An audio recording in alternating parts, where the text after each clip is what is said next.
Welcome, everyone. Thanks for joining us today.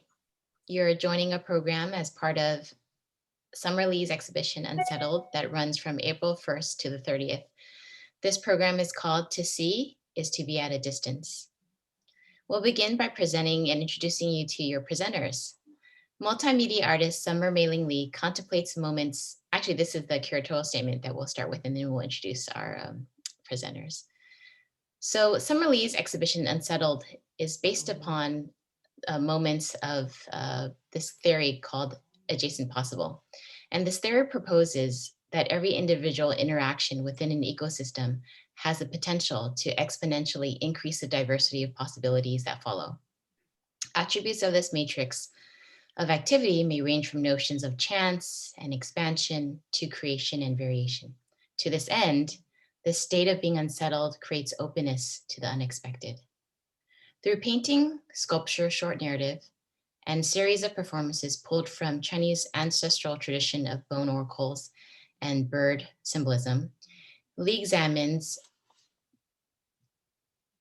hold on, I think someone's raising their hand. Is there an issue here?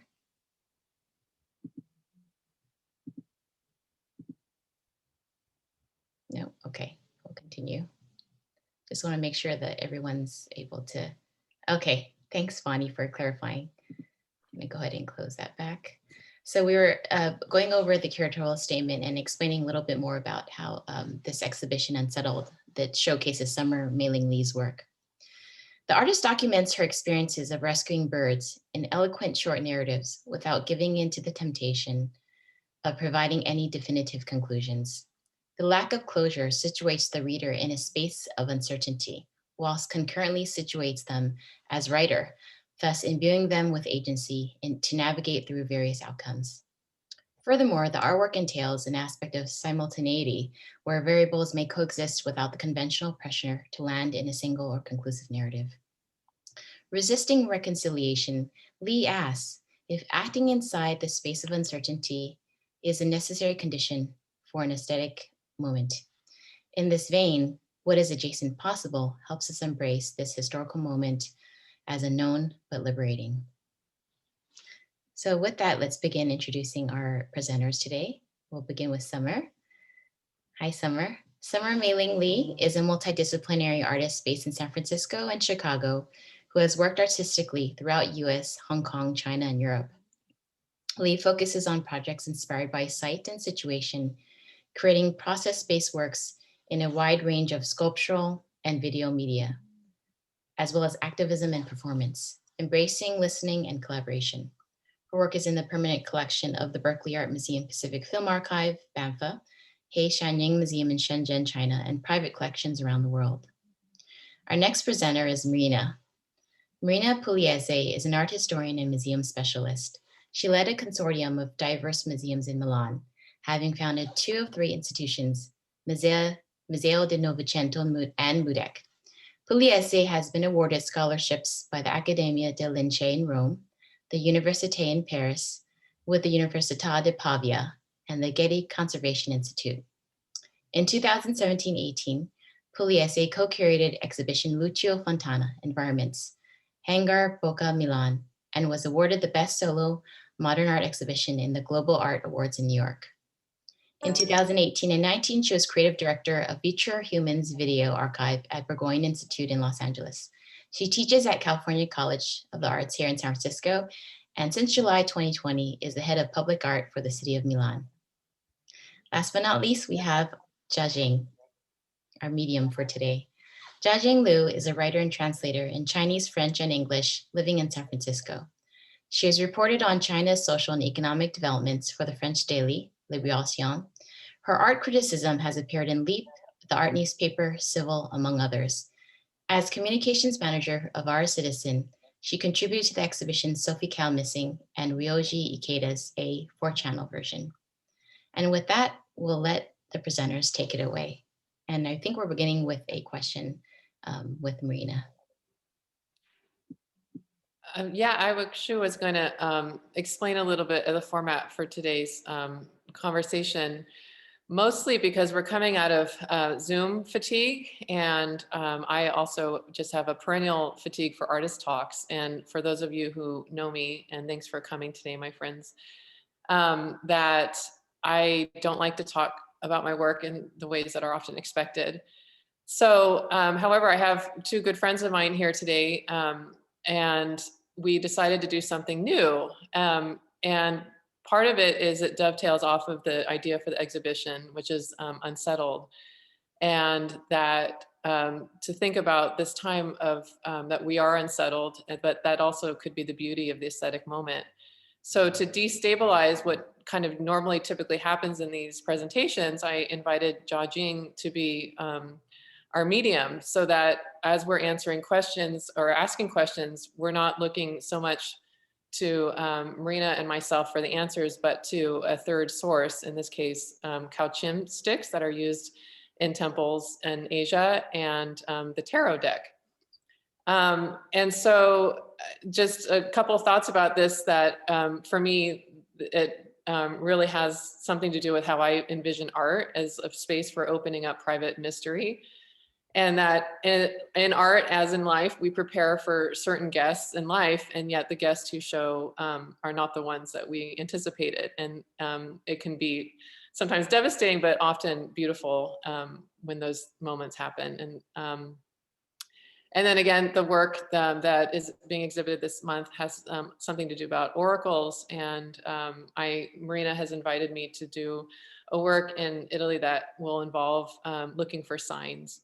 So we just felt that this all felt timely to do our presentation this way.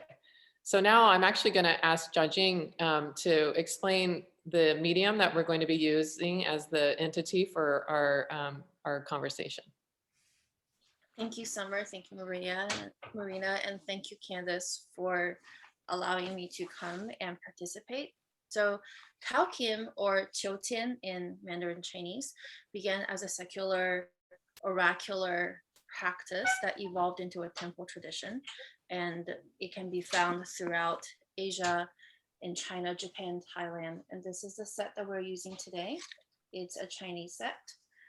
And there are three components to this tradition. So there's the query, the answer, and the interpretation. The supplicant asks the question, and the sticks, the kim or the tian. So yeah, I'll pick one out and show them to you. There's a number on it, and that provides the answer from the gods.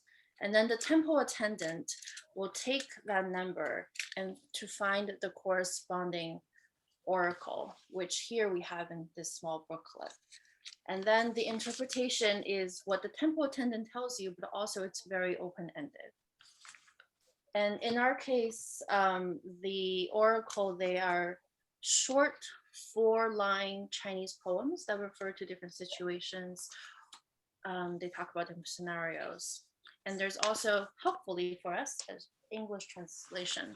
So when I shake the sticks and we receive an answer from the gods, I will then read what the oracle says, and then it will be open to all of you and Summer and Marina to interpret. And so I'm here as the medium to facilitate the conversation. Great. And one of the things that we're hoping from the audience too is if there's a question that comes up, to please ask also. And then we will have a little short Q&A at the end. So actually, also to be a little slightly subversive, I would like to ask the first question of the interviewee, Marina, if that's okay. So as some of you might know, Marina has a foot in Italy and in the art world substantially, and also here in the Bay Area after having moved here. And that's where Marina and I became friends, because we met each other both in a space of displacement.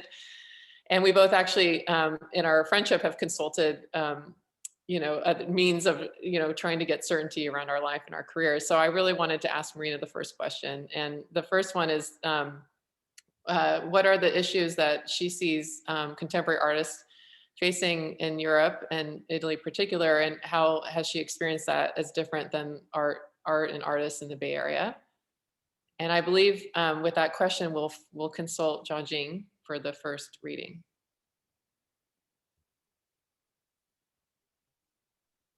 So should I answer or should we wait for? JiaJing's gonna answer. Okay. And also, and what Marina's going to do is she's going to close her eyes too. Also, and the question for Marina is, can she have a home in both places? In both, can she see herself as an art professional? And what does that mean to have a home in Europe and in the Bay Area? And what are those issues and the differences?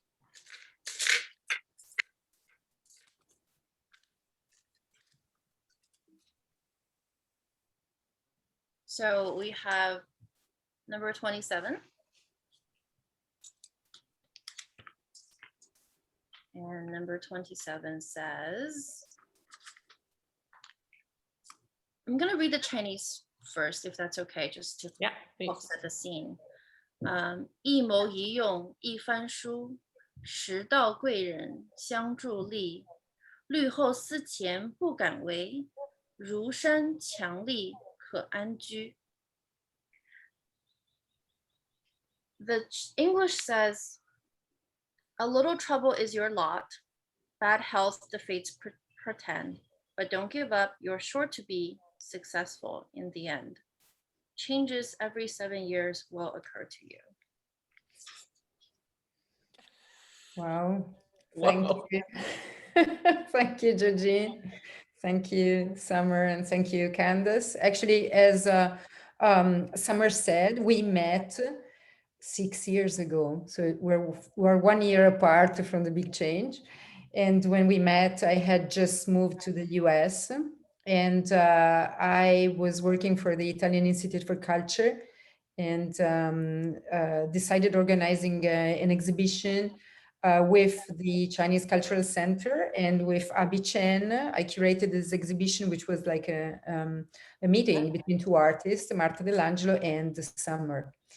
And personally, I was in a big moment of change, and I was unsettled, to quote a word which is often used in the work of Summer. And I loved the works, the installations that Summer was doing in that period, which were these layers of gauze with images that were like adding one element one after the other. It reminded me of the unveiling of Bill Viola, which he did in 1995 at the Biennale of Venice. And it also intrigued me the fact that she began working on the topic of the Pietà, which is a classical Catholic iconography, but which in the Bay Area takes a totally different, obviously, meaning, especially because she was reworking it with the image of two women holding each other. So one woman holding another woman. And it was also nice, the encounter with Marta Dell'Angelo and the fragility. In fact, the title of the exhibition was Fragile, the fragility of the media that they were working on.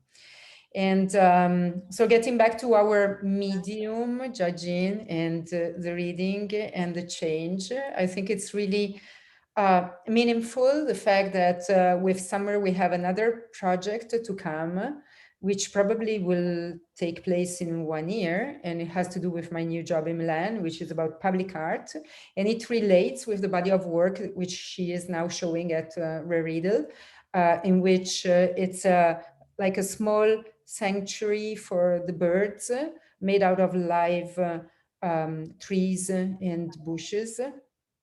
And so getting back to your question, Summer, which is how do I envision the difficulties for artists in the Bay Area and in Italy after the period of COVID, I do believe that public art is or might represent a big answer in which I believe that art in this moment is really a need for people, in that we have, what COVID taught us is that we have to go out of enclosures and buildings and architecture and share more and communicate more and participate more with the community. So I would turn the question to Summer, and my question is, how do you believe art can be an agent of change in the public space? And do you see yourself in Italy in 1 year? All right, medium.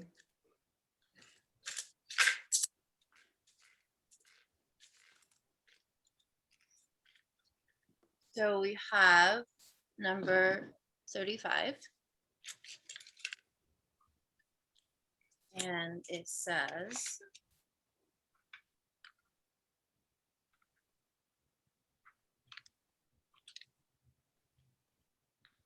衣冠重整旧家风，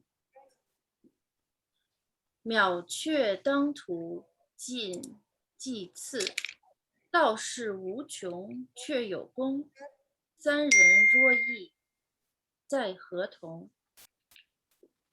I just want to say the Chinese, it's interesting to me because the first line talks about when you straighten up your clothes and you change the wind of your home, so kind of changing the feng shui of your home, and the path is blocked by thorns and growth, but yet the path itself is endless and there will be fortune at the end.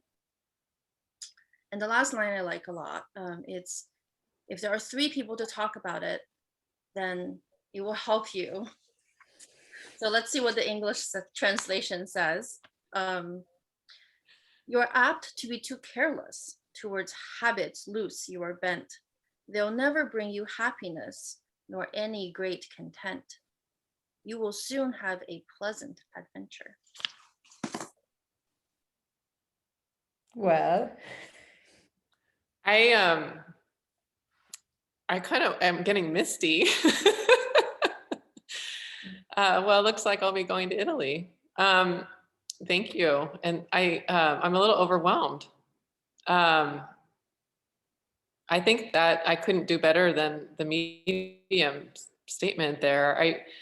I think this is, I don't even know where to start, but I feel like this is what Marina and I've talked a lot about, is that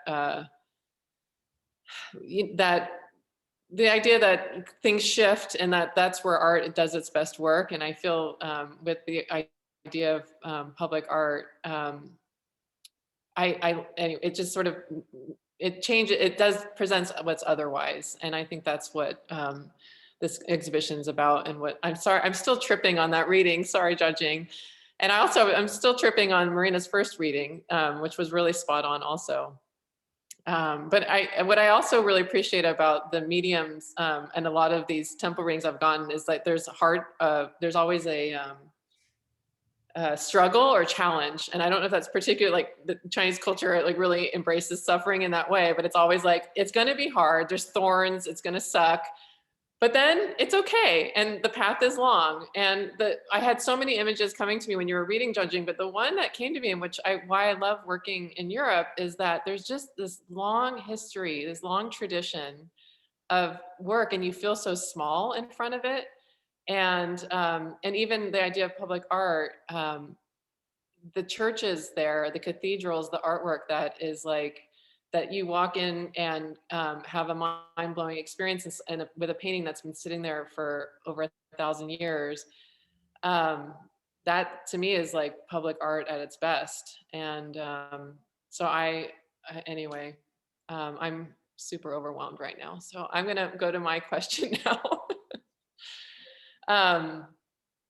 Well, actually, I think I'll bounce that question a little bit back to Marina, because Marina's latest iteration is really inventing the new Department of Public Art for Milan, and I think I think it's interesting because Marina's worked inside you know, in her career has been about, especially thinking about Lucio Fontana's work, which were environments. But if anybody knows of that exhibition, she set up, I think was it 18 or more than a dozen of human scaled environments, and then put them inside a giant kind of hangar.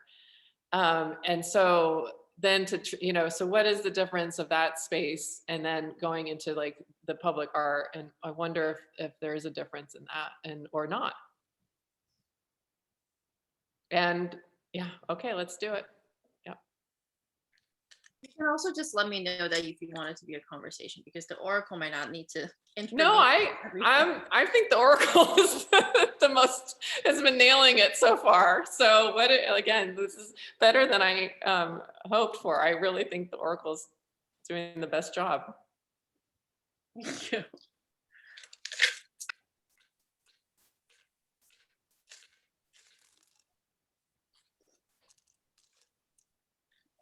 Okay, so we got number 18. And then just as a side note, so there, in terms of how to pick the sticks, there are different traditions. Some say you just shake it until a stick fall out. That's the tradition I was taught. But other times you can just literally pick. So I like the idea of shaking until it falls out, because it's almost like you're giving the gods sort of all these options, and then they pick one. Well, actually, JiaJing, you shake it differently than I do in the temple. I mean, in the temple, I kneel and I do more of this shaking, which, yeah. So it's interesting to see somebody else's technique. I feel like that's interesting. I'll have to go back and observe it. So number 18, 第18.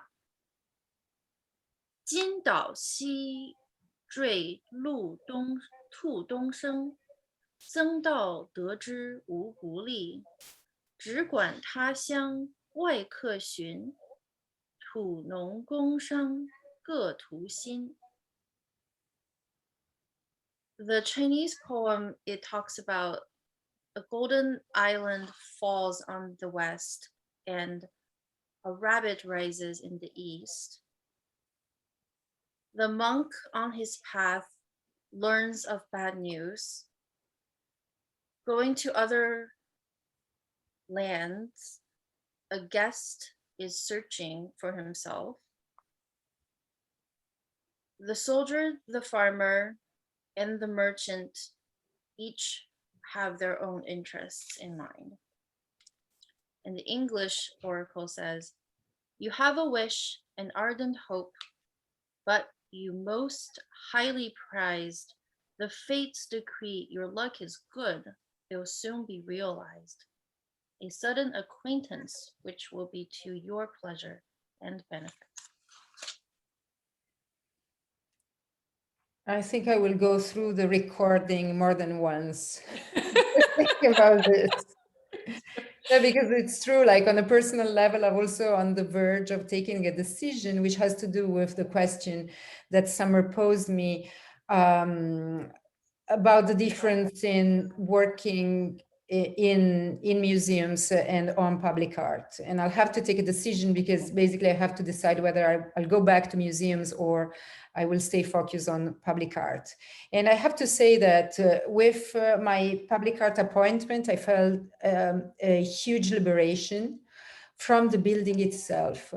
I really, probably it was, probably COVID helped in this, approach, but I cannot envision myself inside a museum. Like, I've been a museum director for years with all the responsibilities which have to do not only with the artworks, the exhibitions and the programs, but also with the building itself, which means, leakage or the electricity system, which is not working properly, all these kind of, heavy burdens, which the physicality of a space, of an enclosed space bring upon you.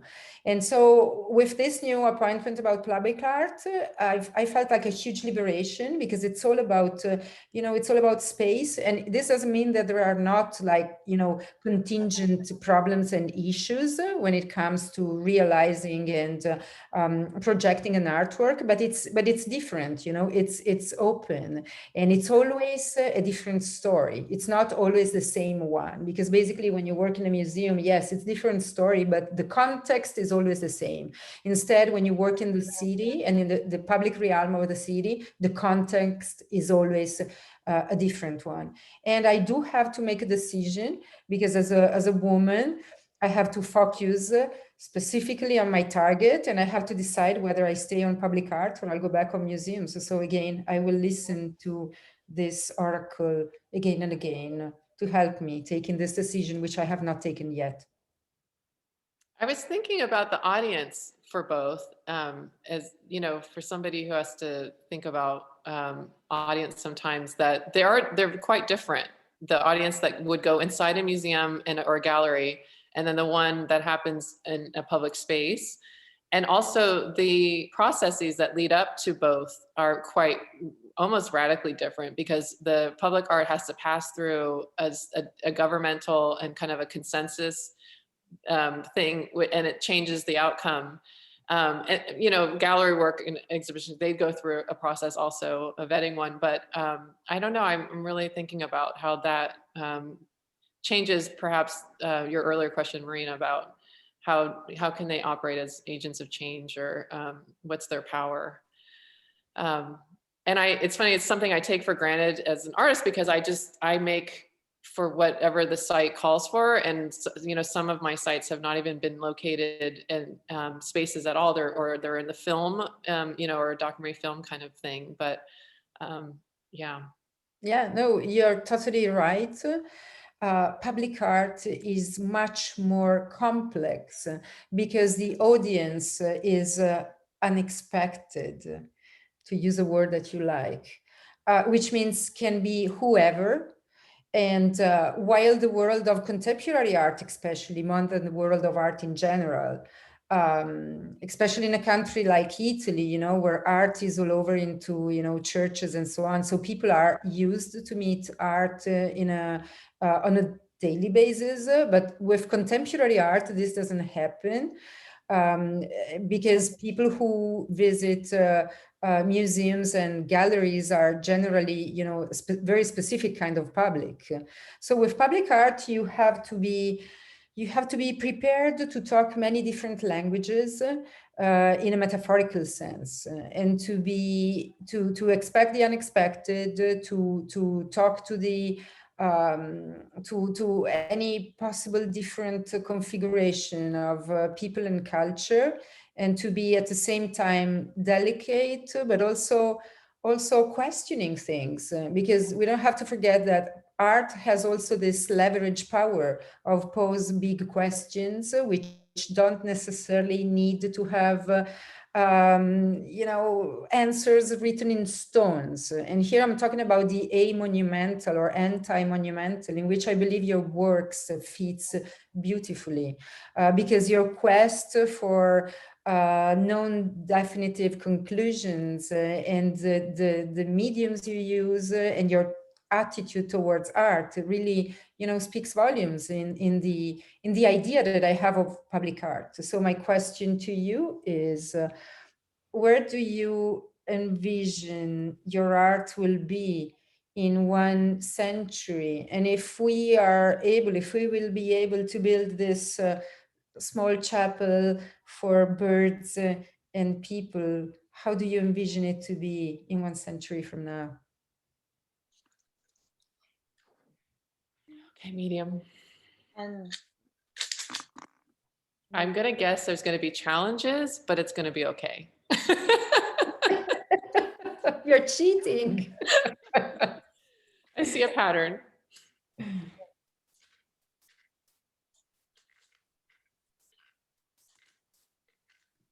Close your eyes. Oh, sorry. I'm envisioning the public work too. so Oh, my favorite number. number 6. And it will be interesting to get the listening public here too, to participate and ask questions.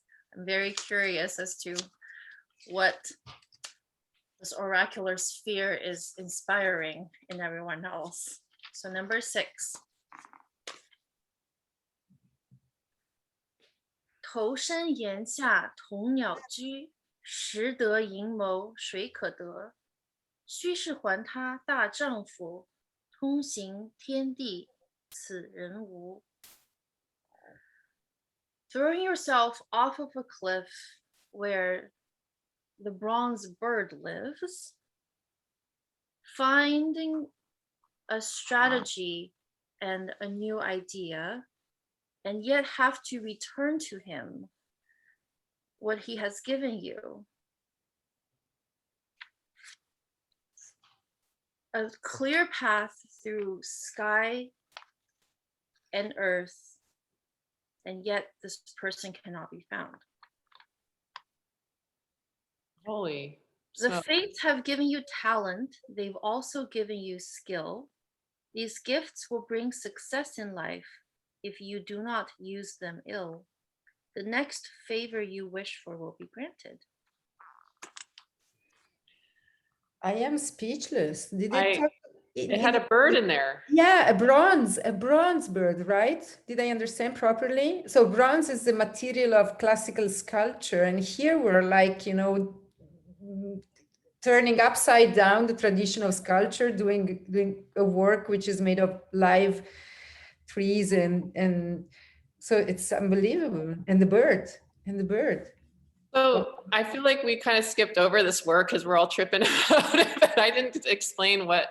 So Marina is has in her new position as the public art director in Milan told me that they're building a park, and there was going to be a bike lane path that was going out from the center of Milan out to this park. And this is what I love about Europe. They conceive of public art being a part of this infrastructure project. So for those of you who don't know me, I have a not so secret obsession with birds and bird watching, and a little activism going on in my hometown for the shout out for some of you in Pacifica who are here. And so it seemed natural. And Marina also was sort of paying homage to my interest in birds, and said, she's like, you should do something about birds. And I was like, it was such a gift. So the idea I thought was, I've always wanted to work in the ecclesiastical space, in either like in a decommissioned church in Europe or something. And so I thought, well, why not propose nature-made ecclesiastical space? And the idea is both an eco-conservation project, because Milan is quite industrial and urban, and to create a place that would attract birds, and so that you could bird watch in that area, but also open ourselves up to signs. Because also in my life, as we're kind of talking about today, that when we're in nature, we often are given something, a sign or something, and we often go to nature to contemplate things or to find resolution or something. And so I thought, and that's kind of how ecclesiastical spaces have functioned also. Like you go to a cathedral or a church to pray or ask or question. And so why not combine the two?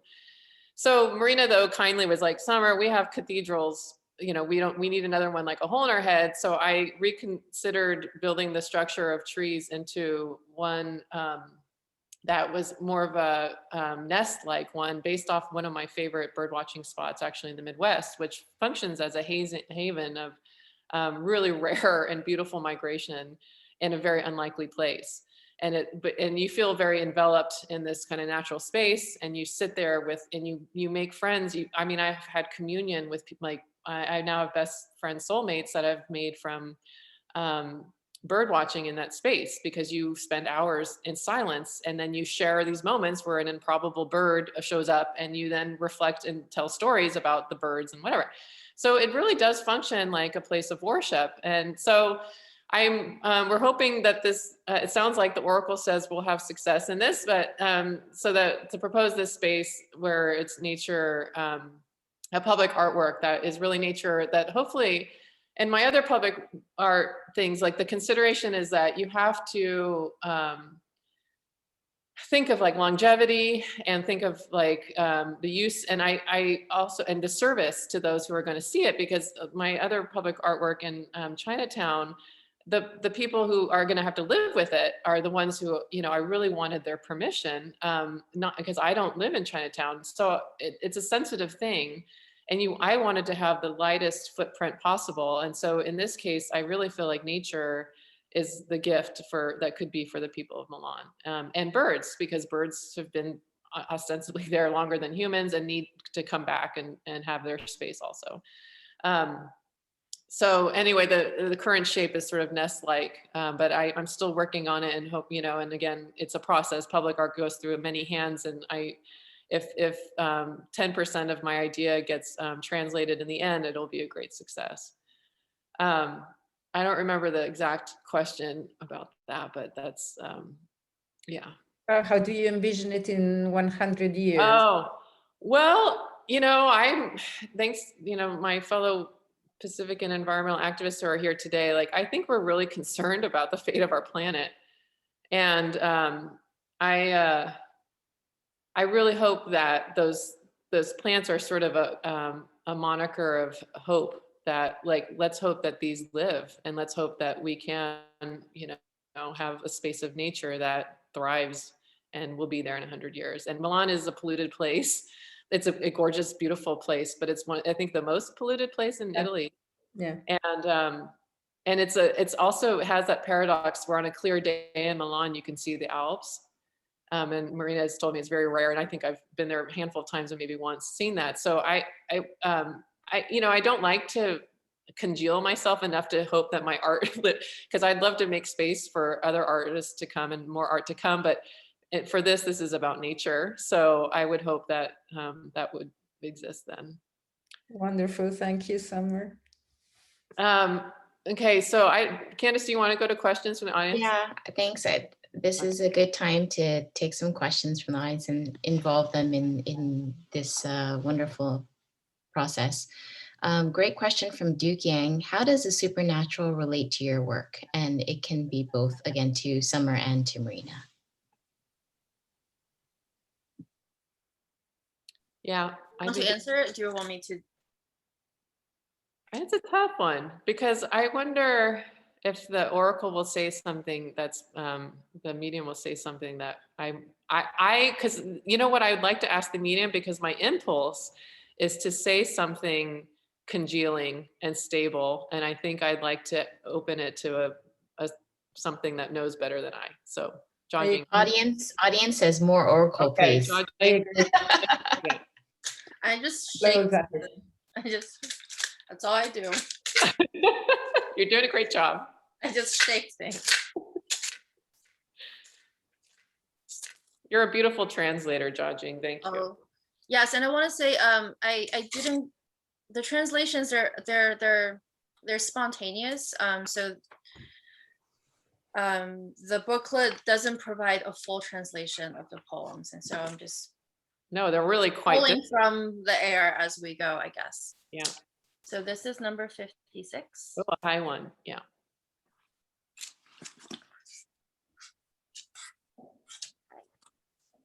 $56. 潘晓时溪流水声，陆须借问何方去？风清明月贵人忙，管取林中花草香。So this is my translation. By the beach, water hitting stone in the brook, the sound of moving water.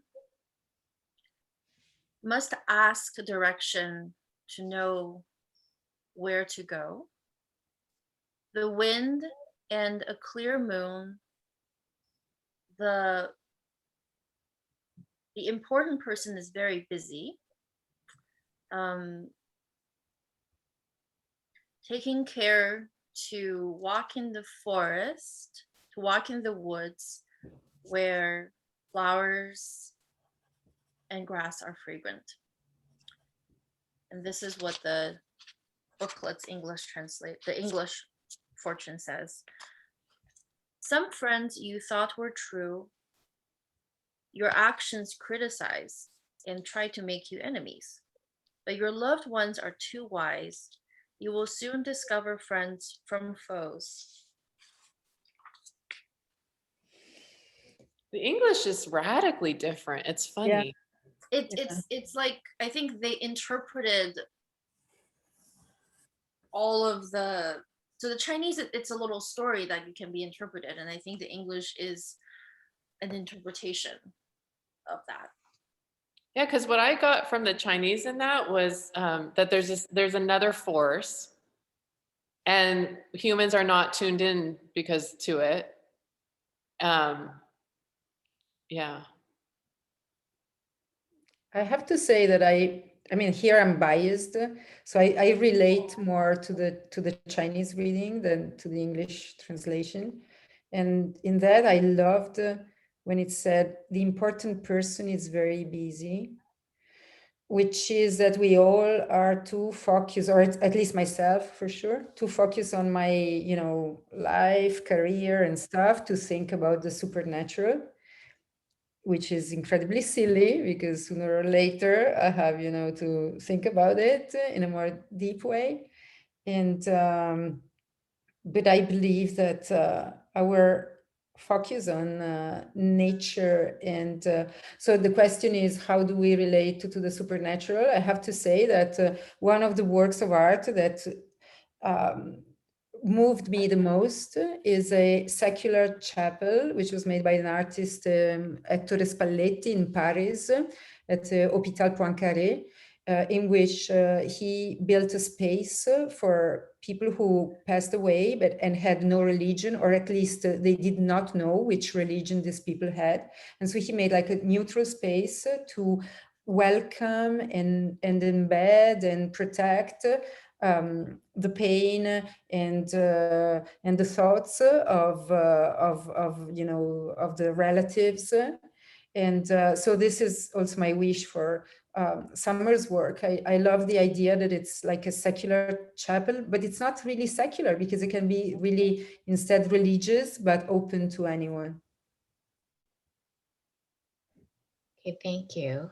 Our next questions. Actually, Candace, if I may Oh, yeah, interject really quickly, please. because I've been Yeah. thinking about what the Thank you. Chinese poem said.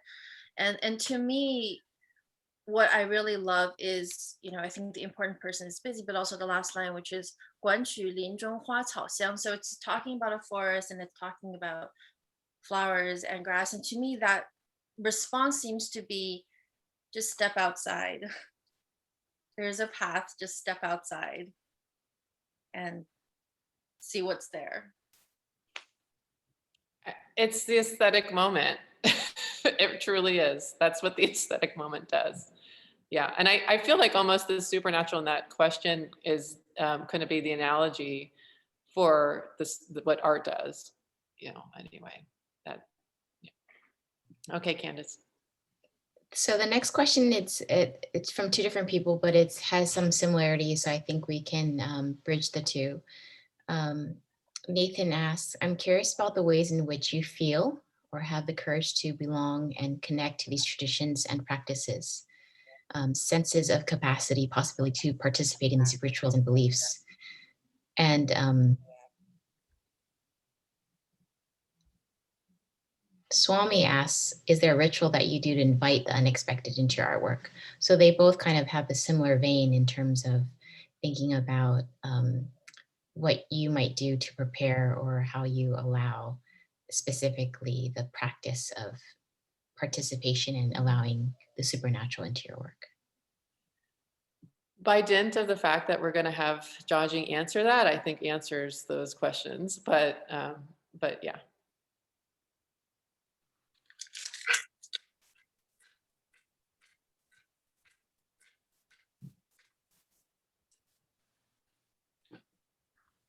So we have number 21.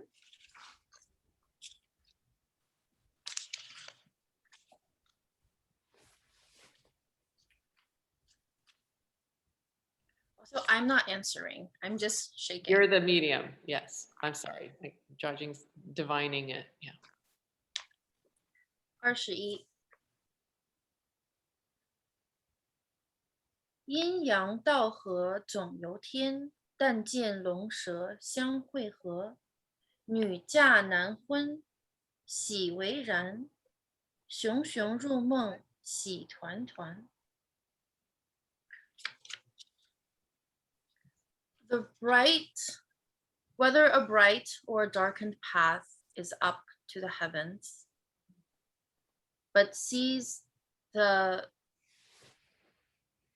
encounter of the dragon and the snake. The woman marries the one, men and women marry and are happy. In slumber, there is joy. This is the booklet's English fortune. The fates decree you're apt to be an heir to land and wealth, but don't depend on this but work and win success yourself. You'll receive a legacy from an almost unknown and not much respected relative. You know, what occurs to me is like at every turn, there's the seduction to congeal, to stabilize. And I'm fighting it this whole time. And the questions are so yummy and good that I want to, you know, like do what would be expected and say what an artist would be expected to say. And yet I'm, you know, and then what I like is that then this, what you say, JiaJing, you have to go to the other space and allow something else that I wasn't going to predict, or, you know. And then, but the one thing I will congeal a little bit around is this, that art is ritual. And that's another thing I didn't think about when we were talking about doing this particular format, that art making also has ritualized aspects to it. And people can become, you know, more hyper ritualized in it, but painting is quite repetitive. Performance is also a kind of ritual. And my mentor would say, in the moment of ritual and even in the non-secular spaces, something, it prepares the space for conditions for something otherwise to occur.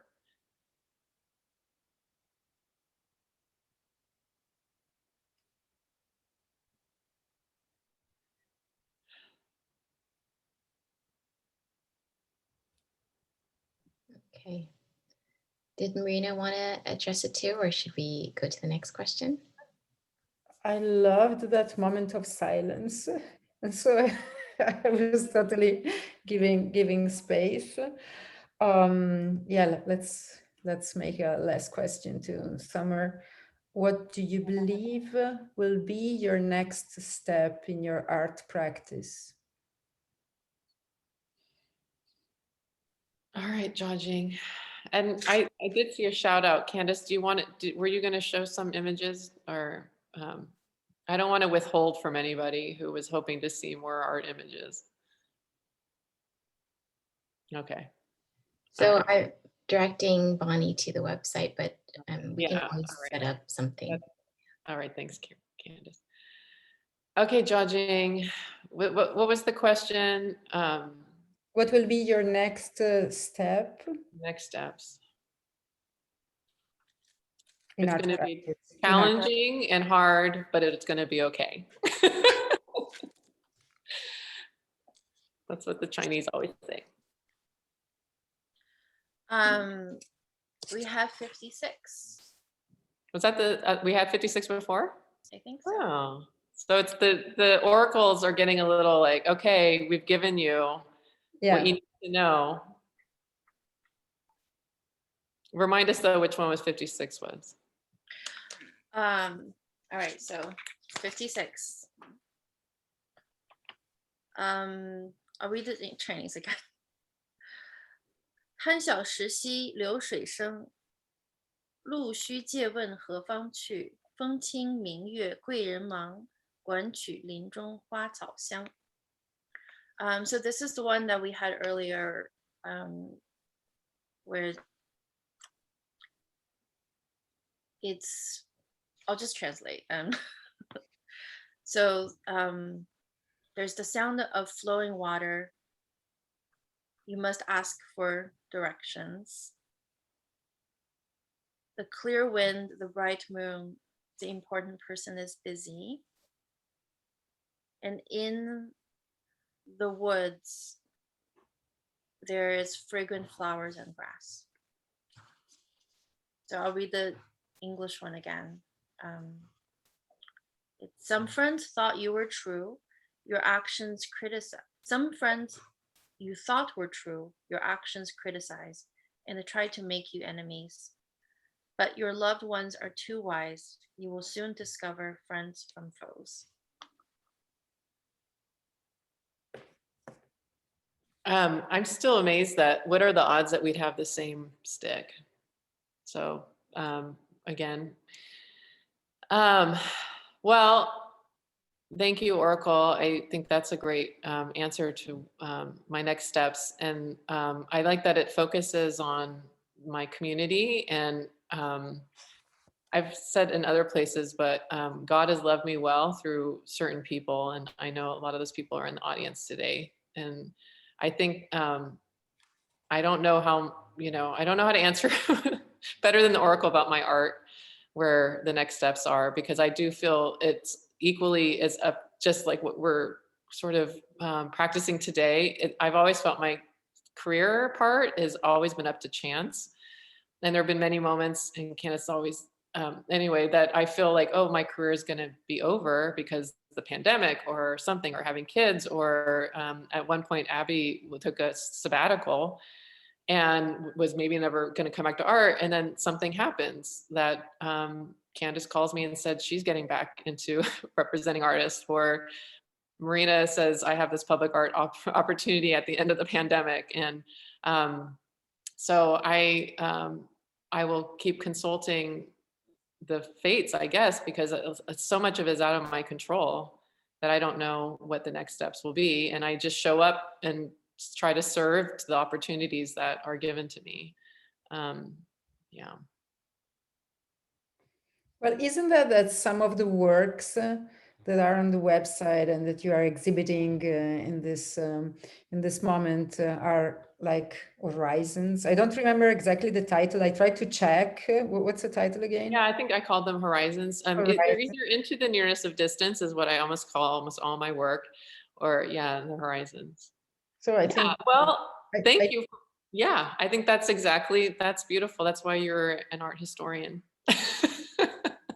That, and I was telling to Candace this idea that the horizon really inspires me, because Heidegger has a big little section about that we're placed in the horizon, and yet we're always looking out to the horizon. And when we enter into the horizon, it ever so delightfully recedes away from us. So there's always something that we cannot appropriate or co-opt. And that's true. And I think that's also the aesthetic moment.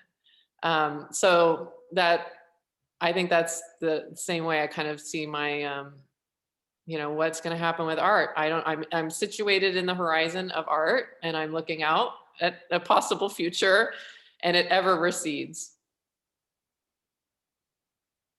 And of this work, I like the fact that it's a diptych. And so theoretically speaking, you can display it also, in a different way, like enlarging it, narrowing it, putting it upside down. I mean, it can tell, it talks about different horizons. So an openness, which is not, defined by its physicality. That's a beautiful gift of a comment. Thank you. And where I'm going towards is possibly adding a third canvas, so that there's another possibility, because to disrupt the idea that there's even just a bifurcation in the horizon, that there are even more possibilities than that. So I think we wanted to end with one audience question and then one divination that's going to be left up for the audience to interpret. So Candace, do we have a candidate question? We do. Cheryl asks, are there Italian or Chinese versions of what we're seeing in US, that is the reckoning of Confederate monuments and reclaiming of public monuments with broader, more diverse icons, such as, you know, in monuments of women, people of color, etc. Great question. Okay, JiaJing. And I think in that question, I think is an inherent wish that I think us in the art community has. So I think we're also intending that wish in what JiaJing's going to say. So it's number 45.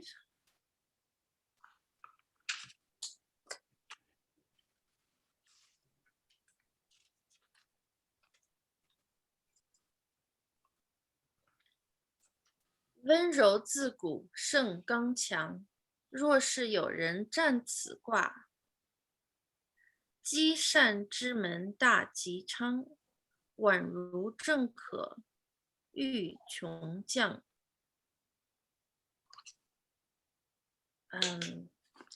Since all in history, as always, the softness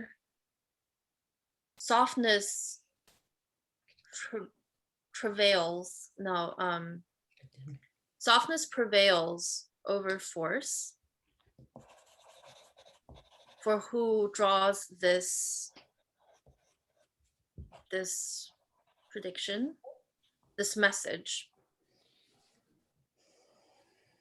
In the door of kindness, there will be great fortune and joy.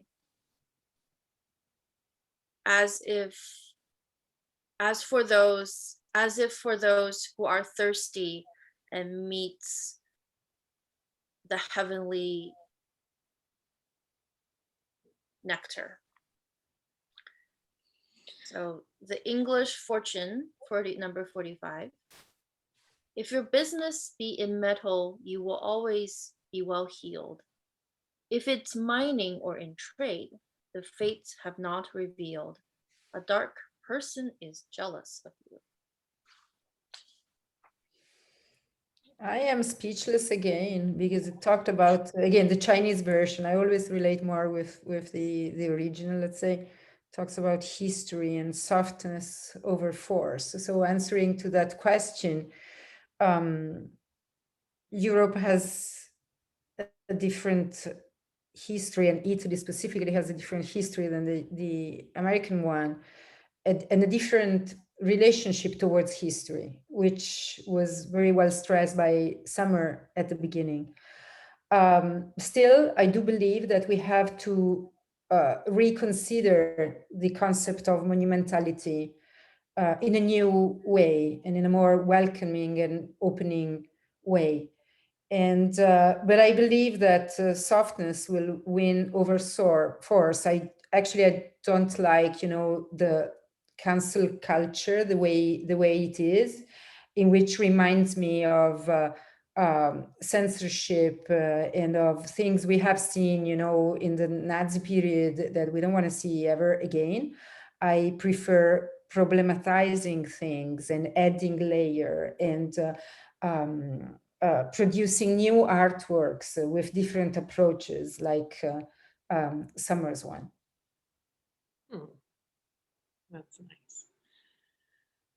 I feel that we should end it there. I think that was that oracle hit it. Thank you. And Marina, beautiful interpretation. Yeah. Thank you all. This has been the most beautiful artist talk I ever had.